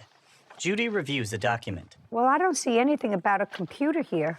I see that you wanted them to sell your TV, yes, jacket, and all of this is so that you can get him out of jail. Yes. Oh. Oh. I didn't see anything about the computer. I see the TV, I see a jacket. Here, it's right here. Just a second. It's not in the ones you gave me, but I'm glad you gave that to me because I have some indication that she did, in fact, ask you to start selling stuff because this is the same person that you went to the cities with. Yes, and... yes, when you forgot where you were and woke up in a hospital. Yes. Judy shakes her head. Okay, found someone who wants that digital graphic computer. So can you put it in the living room or by my door? So you were going to sell your digital computer. Yes. Was it his computer? It was, but he had given it to me. So you wanted to sell it? Yes. And you say, I'm not giving it to you until you pay me what you owe me for childcare, because you felt as if she should pay you more money because you watched the children longer than a week. And there's a couple other reasons. And whatever, and a pair of shoes. I don't care anything about that. You have a bill for the computer? Yes, I do. I'd like to see it. Alyssa produces a document, then hands it to Kevin. He brings it to Judy, who reviews it. No, I don't like this because the date was changed. The date the order was placed was to April 18th, 2022. So this is not a legitimate, it may be a legitimate price, but it says order placed on April 18th, 2022. You want to take a look at that? Because that's phony. Somebody changed that. No, somebody changed it. Okay. Do you understand? Yes. When did you get it? I got it in April. I don't believe this. Take a look. Judy hands the document to Sarah. When did he go to jail? The 25th of April. What? Of April. And you left on vacation with him when? A week before Easter, so I'm not really sure. A week before Easter, Sarah. What's the date? The week before Easter, the previous Sunday would be the 10th, April 10th. April 10th. And you were away for a week? Yes. And then you don't remember where you were? No, that was the second week. That was the second week? Yes. I was in Colorado for the full week, and I came back the day before Easter, and then I left on Easter Day, and then And when did you get this computer? You see, that's what I'm asking you. When could you possibly have gotten this computer if the bill... This is dated the 18th. Of April. Which I believe they said was the day she came back. When could you have possibly gotten it from him? I ordered it for him. I paid for it, and then he gave it to me. Listen, I suggest you both get your acts together. You get nothing from your brother. Just consider yourself very, very lucky that he took care of you and that he let you come into his house. I would suggest you not do it again, and maybe she'll get smart. She has 3 children. She'd like to raise them together. She should get a job. Find a way of making a living. Figure it out, because you made 3 children. They have a right to a certain amount of stability. And they all are stable. That's not stability. That is Get stability. it together. Oh, well, sometimes you can't get through to people. They're that kind of thick, and that's why we are where we are in this country. Do you understand? Yes, Think sir. twice. I know you tried to be a good brother. Yep. Think twice about doing it again. By the way, does your mother work? Yes. And it mentioned something about a father. What kind of work did your father do? I don't really remember. He was a logger. Both your parents work. Yep. Good. Evidently, it didn't rub off. Thank you very much. Your case is dismissed, as is your counterclaim. This court is adjourned. Outside the courtroom, Alyssa, then Carmela and Jordan. I'm okay with it. She was a friend, and I love her children. And really, it wasn't about her. It was about them kids. He won't talk to me because of her. You need a job, you need to Change. change. Something needs to change with her. I don't really care. Hopefully she does figure it out. The kids deserve it. He deserves it. He's a good brother. Judy and Sarah. You know, that case takes me back to my family court days. And I only have one observation other than the fact that I'm what should be society's frustration with this, which is once you have children, you have the responsibility, your sole responsibility is to make sure that your children are taken care of. You have to say, listen, my social life takes a backseat. Everything else takes a backseat. But I have 3 little kids, and they are my priority. So I have to do whatever I can to put my life in order. And she clearly has priorities.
former friend, Alexandria Allen, for a washer and dryer.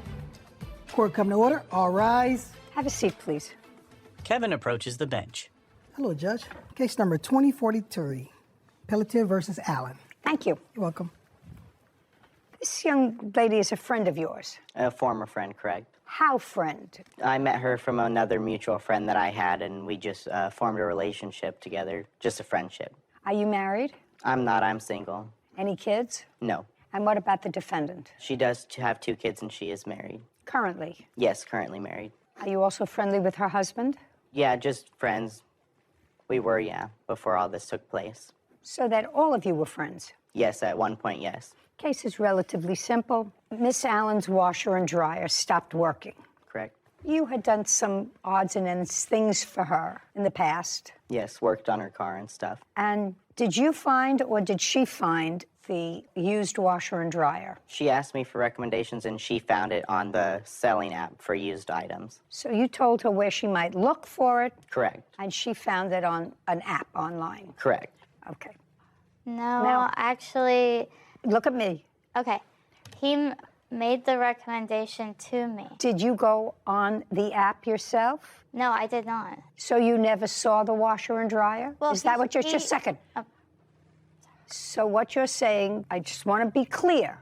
So I said, if you didn't go on the site, then you never saw the washer and dryer. May I speak now? Either you did go on the site and see it, or I didn't go on the site. I didn't see it. He sent the picture of them to me, just a screenshot. That's all I got. Okay. How old are you? 32. You have 2 children? Yes. Did the screenshot show you where they came from? I have a photo of them, and it doesn't say anything. So is what you're telling me you didn't know where they came from? Well, there is a name of the site. Would you like to know that? I want to know if you knew it. Yes, I know. All right. Don't play with me. Don't play with me. You knew the site where the photo came from. So let's say you are correct, and I don't know. You said you needed a washer and dryer. You say he found the washer and dryer on a site, sent a photo to you and said, is this what you're looking for? Correct. Right? And on that screenshot was the site. Right. So you had at least access to the same site that he did. That's correct. And did the site give you the name of the person or persons to contact with regard to the washer dryer? There was no one's name, just a phone number. Did you call a phone number? I didn't call them. Who called them? Mr. Pelletier. Now, Mr. Pelletier didn't call them unless you said they look fine. Well, I did say they looked fine. Well, what else did you say? Based on the picture, they looked... Just a second. Just answer my question. Okay. Because what happened here is really relatively simple. Mm-hmm. And I don't know whether you're a simple person, but it's relatively simple. You had a friend. You told him I needed a washer and dryer. Mine broke down. He said, this is a great site. According to you, I'll look up, and he looked up the washer and dryer, and you did nothing. You, who needed the washer and dryer, you must work very hard. How many jobs do you have? I have a couple of jobs. My children are a big job, for one. And 2, I am a full-time university student, so I am busy. So you should be able to get a washer and dryer by yourself. You farmed that job out to him. I did because he volunteered to help. Doesn't matter. He didn't volunteer to help unless you told him I need help. I mean, as what it is, are you using him? I'm not sure. I wouldn't. I'm not sure. What do you do for him? I watched his cats. When he went out on a vacation with his grandmother, and I took care of his cats free of charge because, well, how long? I didn't expect him to be gone that long either. It was over a week, and I had to buy the cats food. So, just a second. So you watched his cats? Yes. And is what you believed that him taking care of getting this washing machine payment for taking care of the cats? Well, not just that. There's other things that happened while he was installing the washer and dryer. I don't care about things that... What I'm asking you is I'm trying to figure out what kind of person says to a friend, I need a washer and dryer. He says, as a friend, I'll see if I can help you. You have time. You also go on the computer and figure it out. Being a full-time student is nice. That's what you chose. Somehow, you also support yourself and your 2 children. I don't even want to go into how that's done. However, you said, go get the washer and dryer. And he went, how long? How It's far? 50 miles from my house, an hour and 45 minutes. Each way to pick up the washer and dryer that you authorized him to get. You said, go get it. It was $1,800. Correct. And she offered $200 tip for the delivery of that. For you? Correct. And I have text of That's that. reasonable because you spent 3.5 hours in the car. Now, do they live on the first floor? The third floor. Third floor. Is it a walk up? Yeah, it's stairway up to the third floor. So somebody had to go up and take the old washer dryer out. So, Miss Allen, was that you or your husband? Mr. Pelletier also removed them. No, you can move your mouth. It's okay if you move. No, it's okay if you move your mouth. Alexandria smirks. Caption coming up. I feel like I was being very kind because I didn't decide to sue him for his cat or the damages he did to the cows. I'm telling you, cats. I don't know what your excuse is. I feel like I don't care what you feel like. I don't care what you feel like. And later today. When we went to transfer the title over together at the DMV, I had to pay off whatever tolls that I had. So between that time and the time where he ended up taking the car back, I don't really know how there was $600 worth of tolls. I don't know either, but that's what I'm going to find out. A woman shrugs. A courthouse. The Judy Justice logo appears. In the courtroom, Hunter and Alexandria. Hunter Pelletier claims his former friend, Alexandria Allen, is responsible for the cost of a washer and dryer. The plaintiff walked up the 3 flights of steps, carried each of the washer and dryers downstairs, took the washer and dryers from downstairs up the 3 flights, got them installed, and you didn't like them. They were a different color. And they're busted up. They don't even work properly. Okay. Miss Allen, when did this happen? In what month? January 7th of 2022. You have receipts for different washers and dryers that you purchased since January of 2022? I did not have the receipts, no. That means that you didn't purchase them. Well, I never paid him for them. No. That means that you never purchased new ones. That means that you're still using the ones he bought. Correct. Right. It did not work well. Just, you bought used washer and dryer. You've been using them January, February, March, April, May, June, July, August, 8 months, and you're still using them. And you neither paid for them, nor did you pay him for delivery.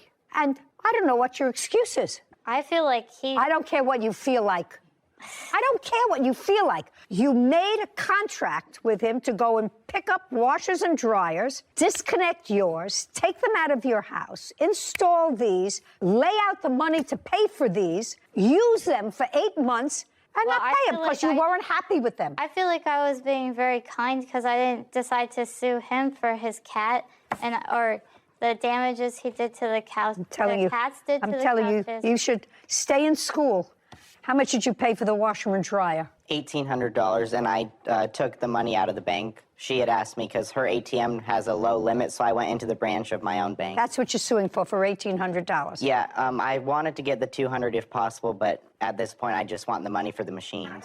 Judgment for the plaintiff. We're finished. $1,800. Thank you. This court is adjourned. Alexandria. It damaged the walls of my apartment. They banged it up. She saw right through everything, the damages, she said. The machines were overpriced. None of that happened from me. I'm not a professional installer. I don't think he cared because it wasn't his money. At the time, they were less than 6 months old from original purchase date, so they were still worth the money that they were asking. I don't know. I don't think we're going to be friends anymore. I don't need friends like that, no. Sarah and Judy. So this case touched a little upon agency, like an agent-principal relationship, where here the plaintiff was actively acting as her agent by going and picking up these washing machines for her. They had had communications beforehand about this is what they look like, this is what they cost, I'll do it for you for $200. Is this what you want to do? She says yes. You don't get to just then back out of it because you don't like the color. You knew what they looked like. You knew they were used. There was no bait and switch. I was almost waiting for an explanation, for a bait and switch, he put the nice ones in his house and then gave me not so nice ones. But there was nothing. There was very rarely do we see no excuse for. And she's using them. Yeah, still for almost they're all a year. banged up. They were all banged up. Well, that's what happens when you buy something that's used. Mm-hmm. When you buy something over the internet, which which is really what she did. She could have just as easily said to him, before you load them in the truck, please take pictures of them so that I see them. Yes, You know, she could have. So she could have. Did nothing. That's He not his also- fault. It's not his fault. Yeah. Also allowed him to take the other stuff down, put the other stuff up, and then say, well, they were banged up. And $200 to move 4 heavy machines is a low price as far as I'm concerned. Not a friend anymore. Yeah. Case number 2017, Alvarez versus Coover. All parties, please step forward. Avrian Alvarez is suing his former friend, Brianna Coover, for toll charges. Mr. Alvarez, this is not a very difficult case. It's a question of dates. You bought a new car. Yes, ma'am. You knew the defendant somehow through her boyfriend or... He's my cousin. Okay, so you purchased a new car. You had an older car that you were still paying off. And Miss Culver needed a car, and you made an arrangement with her where she would take over the monthly payments on your old car so that you would just be paying your new car. And when she finished making the payments on the car would be hers. That's correct. You did, in fact, conclude that agreement, and Miss Coover did, in fact, pay off the car. Yes, ma'am. She paid off the car. However, she did not register the car in her name. That's correct. And you had your plates on the car, and it is your claim that while the car was in her possession, she racked up $600 and some odd in toll fees. Yes, Your Honor. Which is what you're suing for. Yes, ma'am. Ms. Culver said that didn't happen. She had her own Easy Pass, toll pass, whatever it is. And there was no way that those tickets were incurred while she was in possession of the car. And additionally, she's got some very sad story. She paid off the car. She didn't register it for some reason. She didn't register it, which I don't have to get into. You took the car back because you were afraid that your plates were on the car, and you started to get these dunning notices for tickets. Then you had to give the car back because you had given her the title to the car when she finished paying off the car, despite the fact she hadn't registered it. And then you took the license plates back, which is a very smart thing to do, because then she couldn't use them to get through the tolls. And because you took the plates off and she didn't register it and get new plates, it was towed from her parking space at a condo, taken to a lot where she didn't have enough money to get the car out, and the car was auctioned off, and now she has no car. And you have $600 worth of tickets in your name. Yes, ma'am. You got it. Is that it? That is a version of the story, yes. Well, I will let you tell me a different version. Everything is true. Thus far, we did have the agreement where he wanted a new car, I needed a car. Yeah, I got that. I just want to know what I said that was incorrect. I just made it shorter. Just to clarify, when we went to transfer the title over together at the DMV, I had to pay off whatever tolls that I had before they're able to transfer the title over. So that was done. So between that time and the time where he ended up taking the car back, I don't really know how there was $600 worth of tolls. I don't know either. That's what I'm going to find out. But is there any part of the story that I just told that was inaccurate? Brianna hesitates. Caption coming up. He transferred over the car to you. You had possession of the car. He didn't. Correct. Other than you who drove the car. Come on, that's a question. And other than you who drove the car. Nobody. No. Who drove your car? Judy glares at Brianna.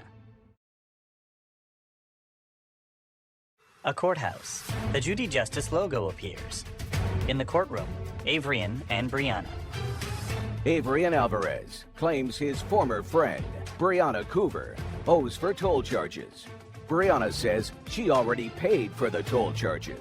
He says that you had possession of the car.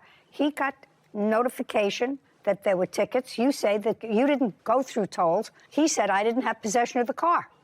Is there anything that is incorrect about that? So it's just a question of dates. It's not a difficult case. It's a question of dates. Correct. Okay, so give me the date that you made this arrangement to pay off the car. I don't know the exact date. What? Took over the car payments starting July 2019. And when was it paid off? May 16th, 2021. When it was paid off, did you sign the title over to her? And the lien holder did? Going back and forth at that time, I was trying to get her to come over to where I live so we could go to get the car transferred. We ultimately settled on a date, and then the DMV over there said that she had to have a sheriff verify the VIN and the odometer before we could transfer it over. I guess it's a rule in the county. So at that moment, then yes, we signed it over to her so she could do it at her local DMV. And that was on what date? That was July 9th.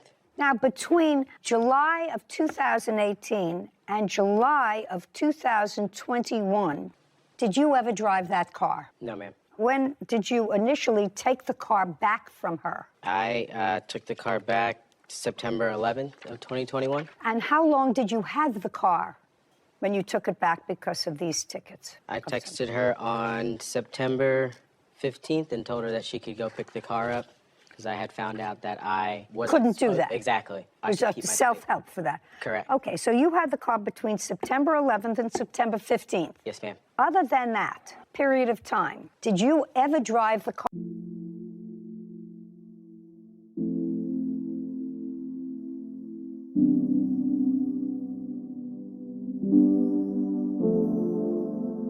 Thank you.